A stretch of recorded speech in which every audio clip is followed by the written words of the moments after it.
தருமபுரி செய்தி YouTube channel நேயர்கள் அனைவருக்கும் வணக்கம். இன்று சேலம் பாட்டாளி மக்கள் கட்சி மாவட்ட பொறுப்பாளர்கள் அனைவரும் ஒன்று சேர்ந்து விக்கிரவாண்டி இடைத்தேர்தலை எவ்வாறு சந்திப்பது, அதை எவ்வாறு அணுகுவது, அங்கே எப்படி களப்பணி ஆற்ற வேண்டும் என்று தீவிர ஆலோசனை நடைபெற்றுவதாக தகவல் வந்து கொண்டிருக்கிறது.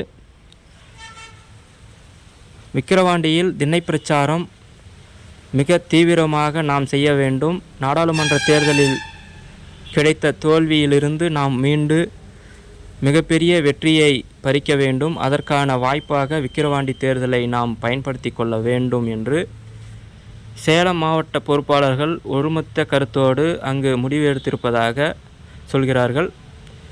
விரைவில் அங்கே பிரச்சாரத்திற்கு சேலம் மாநகர ஒருங்கிணைந்த மாவட்ட நிர்வாகிகள் அனைவரும் களத்திற்கு செல்வதாக தகவல் வந்து கொண்டிருக்கிறது. பொறுத்திருந்து பார்ப்போம் என்ன நடக்குது என்று.